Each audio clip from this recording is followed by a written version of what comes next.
Hey guys, this is your boy BabyJesus back at it again with another video.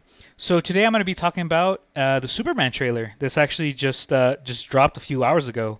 Yesterday they dropped the teaser, but right now they dropped the teaser to the trailer. But a few hours ago they actually dropped the actual trailer, our first look at Superman, James Gunn's Superman. Now I started back maybe 2-3 years ago with like movie reviews, but I'm gonna be honest, guys. So basically, just take this into account. Back in the United States, I used to live in the United States. I lived there my entire life practically. There came to a point like I'm a huge movie fan. You know, I'm an only child, and I grew up kind of like my parents were always busy, just living their lives, and I lost myself in my own in video games and in movies, and I grew to love them. For 3 years, I actually worked behind the stages or behind the scenes of a theater crew and I would build the sets for plays, and I would be a backstage extra, which we would help move theater sets in between the intermission or the breaks, things like that. So I grew to love the entertainment industry, right? There were even talks about me going to Universal Studios in Knott's Berry Farm to do an internship, but I didn't have a workers permit at that time. I wasn't illegal until the Dream Act, you know. So, but then a lot of things changed, and now I'm back here. Now here in the United States, here in Mexico, I don't live near a movie theater, and movie theaters they like only the movies are in Spanish, and I like to hear. This is really controversial, a really controversial topic. But you know, if you're gonna cast someone, Ben Affleck, if you're gonna cast Henry Cavill as Superman, they have a unique voice. Tom Hanks, the voice of Woody, that was my childhood. If you're gonna watch Forrest Gump, if you're gonna watch Castaway, and then I'm gonna have like my fellow Mexican dub over it. I get you have to for cinema purposes and for other countries to dub it in their own voices, but when you cast someone, you're also casting their voice. And as a huge entertainment fanatic, I want to hear, I want to see and hear the director's vision. So I actually got turned off. Like there's a unique movie theater really far away from me that plays the original voiceover movie. It's super far. It's expensive here in Mexico, and the main contributor is that I live really far. So I only did like 3 movie reviews. I did of like the Batman and something. No, I don't even remember the Batman with Edward, Team Jacob. Well, anyway, so yeah, there was just like a little exposition why I kind of like I abandoned my whole love of movies, just because of like my life situation. But you know what? Now, in these next coming months, I'm gonna have a bit more free time, and I'm gonna go ahead and just I'm gonna try and see if I can dig into Disney Plus, Netflix, and I'm gonna try and go ahead and watch movies, and I'm gonna try and get back into my commentator mode. So glad that I got that out of the way. Right now, I saw it maybe 3-4 times, the Superman trailer. Look, let me get this out of the way too. I'm a huge Zack Snyder fan. Snack Snyder. There you go, Snack Snyder. I did. All right. So Snack Snyder, one of my favorite directors, Watchmen, Dawn of the Dead, the Guardians of the Owls of Gahul, or the Guardians, the Owls of Gahul. Anything Snack Snyder touches for me is gold. Sure, there have been complaints over the years about his storytelling or about his flair, his use of slow motion. But what people tend to forget is that there was like once a debate where they said, you know, Marvel focuses on the comics and Zack Snyder focuses on the choreograph or on the choreography, and he focuses on the visuals. There are literal scenes of each of his Watchmen movies and of the Justice League, the Batman versus Superman, Man of Steel, where you can 300 from the movie 300, the Spartans at Thermopylae. I think I said that right. You can literally take those clips from that movie, and they are identical to frames of the comic books. You cannot tell me that he is not faithful to the source material. You cannot. That is inaccurate. Okay? And then another argument for his storytelling and that he only cares about visuals, which his visuals are extremely beautiful. For the last around 20 years, He's had his own little crew of his CGI crew. He takes them to all. I think, if I'm not misunderstanding, and it's been a long time since I've talked about these things, I think it's his production company, Bad Robot. That's him and his wife, Deborah Snyder. They have their own CGI crew. I think it's about like a 12 or 13 individuals that do all of his CGI work with which you guys can see the difference between Joss Whedon and Zack Snyder in the Justice League that came out from 2017 to 2022, the Ultimate Cut, or yeah, that stuff. Anyway, people complain about like his they praise his visuals but complain his storytelling. But at the end of the day, you guys got to understand, he is known to be one of the most collaborative directors in all of Hollywood before the fiasco of his daughter. Like, people don't know this, but his hands were tied by Hamada from the DC and Jeff Johns. They literally tied his arms behind his back. They took over the whole Justice League movie, and then when his daughter committed suicide, they used that as an excuse, as a leave of absence. No, they fired him. They used that as an excuse. Later, it all came to light. Anyway, why am I saying all of this? Why am I wasting your guys' time, you know? And, I've been told that I talk slow, so go ahead and speedrun this shit, put it on like times 1.5. Why am I saying all this? Guys, sure, Gal Gadot is not the greatest of actors, but I felt like the Wonder Woman role fit her perfectly. You guys cannot tell me you didn't enjoy the 2014, 2015 Wonder Woman movie? That movie was incredible, okay? Wonder Woman, Man of Steel, Batman vs. Superman, the Ultimate Edition, the Zack Snyder Justice League. Those were brilliant films. Yeah, think what you want about Suicide Squad, and I personally was not a fan of Aquaman. A lot of the DC, there were a lot of misses just as much as there were hits. But these were glorious movies. What he did, his own unique... Sure, they changed from the John Williams, which we're about to get into, about the score for the John Williams. He changed it to the Hans Zimmer Superman, his own unique score. He literally he was one of the first to create his entire beginning montage of Man of Steel. He created a world for Krypton, for Kal-El's father, Jal-El, right? I'm already forgetting his name. Like, the world he created, and his visuals have always been glorious. But my gosh, guys, his Man of Steel. And no disrespect to any classic Man of Steel that we had. I was actually a fan of Brandon Routh, his Superman, even though it clinged a little bit too much to the comics, which is kind of a problem that I'm seeing with James Gunn's Superman. But we'll get into that right now.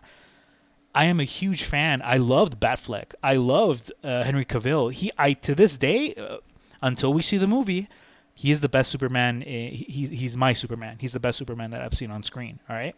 Now, I was hoping that the Batman, the 2020, when did it come out? 2020, 2021 Batman with Team Edward. I was hoping it would fail.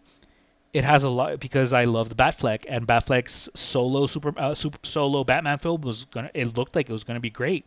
Zack Snyder had Justice League 2, 3, and 4 already planned out, or 2 and 3 planned out, with 3 or 4 being the final. I can't remember now anymore.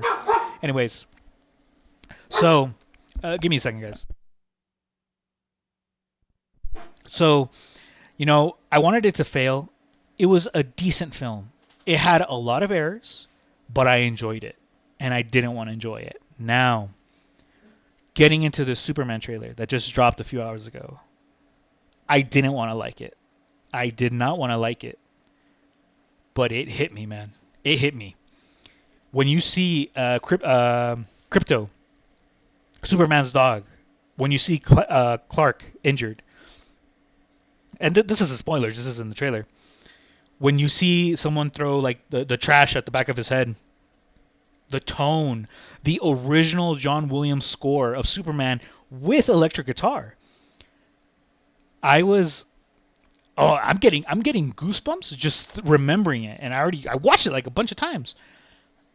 This isn't a question of like being biased, of being, like I want it to fail.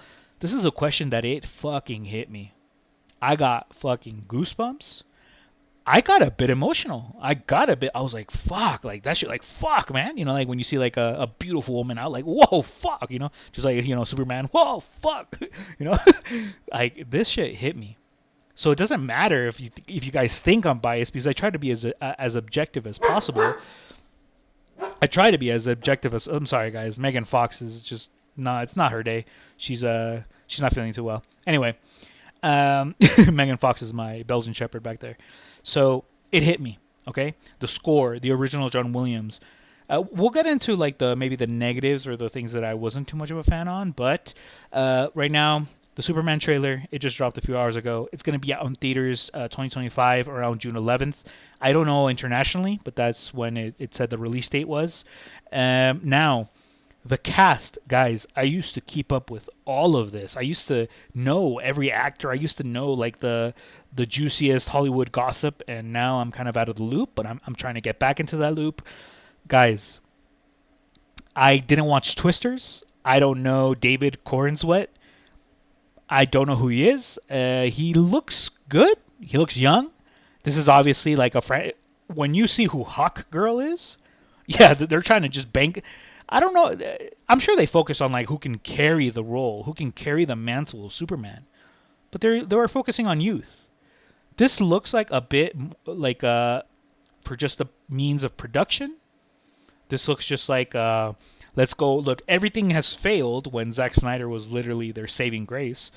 Everything has failed, so let's go back to the roots. Let's go back just straight to the comics. Guys, David Cornswet, a young actor, handsome guy, looks good. I did not like the Clark Kent look, but we only saw a glimpse of him. I have no clue who Rachel Brosnahan is. I like the last name, but I don't know who that is. Good luck to her. Now we're getting into the juicy stuff. Nicholas Hoult, okay? Warm Bodies, X-Men, one of the silver Witness Me from Mad Max with the Tom Hardy's Mad Max. Nicholas Hoult is a gem. I could, in this new universe, with actors, when they're going to focus on trying to making, like what Deadpool said, that they're going to make Wolverine play this role, Hugh Jackman play Wolverine until he's 90. In modern day movie making, when they're more worried about profits, about contracts, and about making the movies 3 or 4 movie contracts, things like that, and they're getting a bunch of young, relatively, if I don't know actors, trust me, guys, the general public is not too aware of them, okay? They're getting unknown, maybe good actors, but unknown, nonetheless.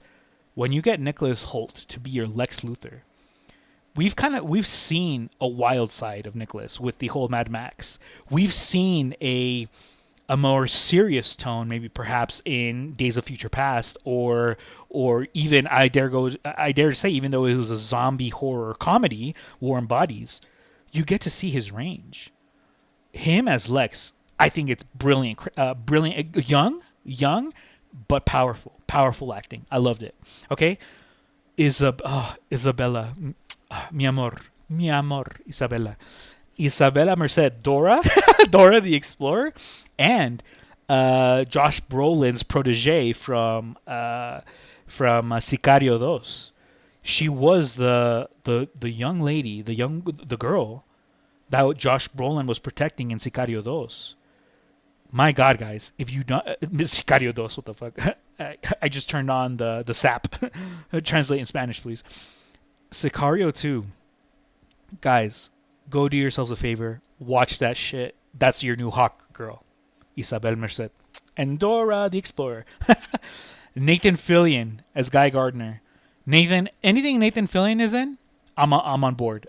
So if Nathan Fillion is going to be a part of this, he's a part of this cast, a part of this project, I'm going to give it a shot. Frank Rumlow is the new Rick Flag. Oh, man. Guys, dude. What they were doing with the Snyderverse, God, that would have been to combine the Suicide Squad and Rick Flag, the guy that played RoboCop, I'm forgetting his name. I liked him a lot, but he died, right? What was John Cena? John Cena killed him.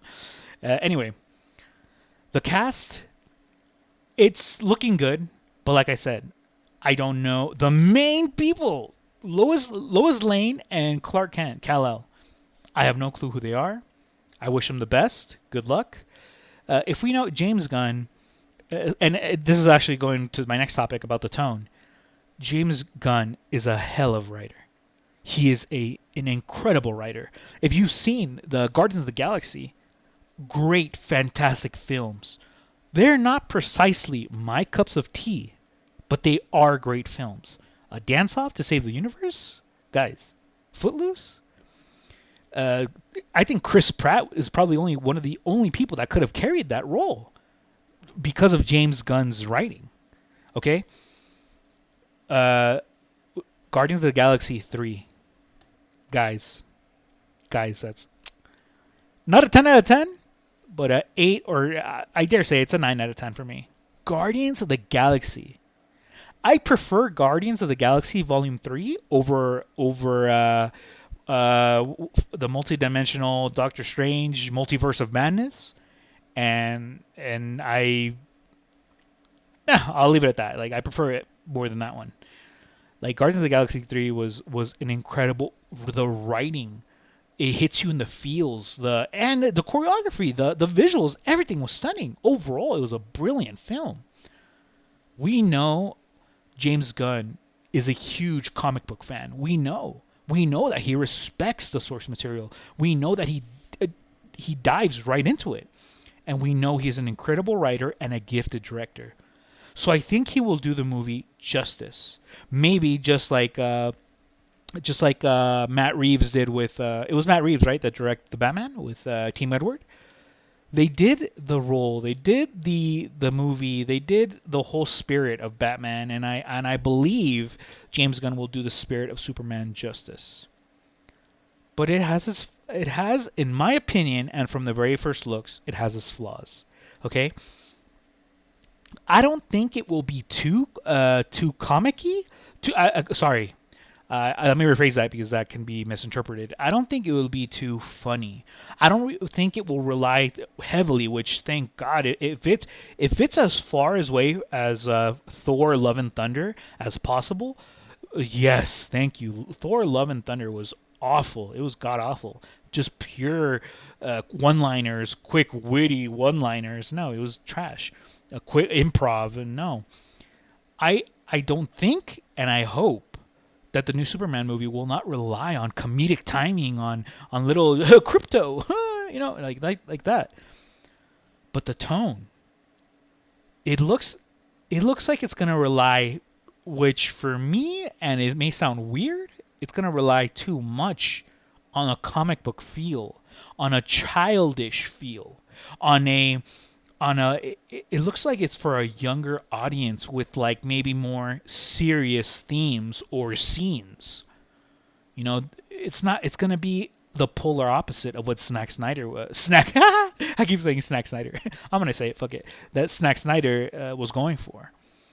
I'm not a big fan of that, I could not stand, and you guys are going to pretty much see like my mentality here, and you can either agree or disagree, but it's rooted in some kind of realism and kind of like a more science or grounded film type of film.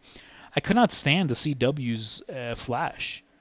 Like it was too childish for me. Was it good? Yeah, sure. After maybe the third or fourth season, it started dropping off, but it was good. But the tone, it was way too childish. And I'm getting that kind of sensation from this. It was just a trailer, and I may be assuming, and I may be kind of hoping that this movie does bad, but for the majority, it got me. It looked good. Just having a bit of issues with like the whole tone, and it looks like the comic book look. Everything looks too sharp and clean. His suit. Take a look at it, and I know I keep comparing, but that's the best way I can do it, especially since this is just a trailer. Look at Man of Steel's suit. Look at the unique suit that it looks like armor. It looks like royalty dressing. It looks like it looks spectacular. His literal cape just has the yellow S, and even the cape design, it's like way too simple. And then it just looks clean.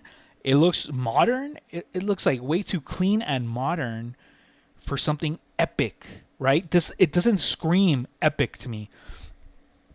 It screams fun, cartoony, childish. That's what it screams to me. Not this is something. This is Superman, guys. This is like it has to compete with Man of Steel, one of the best Clark Kents and Superman that we've ever seen on screen. Clark Kent was saving people since he was a little kid, and he grew up with this dilemma of like, do I save them? What do I do? What kind of person am I going to be? He's not a genius. He's not a mixed martial artist master, black belt master. He's a kid trying to do the right thing since he was a kid up until even being an adult. This unknown actor with this director that's proved himself but also has his flaws have to compete with that. Good luck to may the best Superman win. All right. Now, pretty much that's all. Since it was a trailer, since it was short, and I already ate your guys' ear off, talked your ear off with the whole Zack Snyder and my past and all that. I think that's where I'm gonna leave the clip for today, the video. This is looking like a really good time, and I'm gonna keep making some videos. I'm gonna keep up more with Hollywood. I'm gonna keep up more with movies, and I'm gonna get back into my whole commentator movie review presence or spirit. I hope you guys have a great day. Remember, it just came out a few hours ago. Look it up, the Superman trailer. It looks great. Maybe in the comments or message me what you guys think about what I'm saying. If there's some things that you know. I'm very open to criticism. I'm very open to like, what am I doing wrong? Or even arguments, even debates, like let us reason together. I want to hear your points of view, and my Megan, I think she wants to take a shit. So I'll see you guys later. Peace out.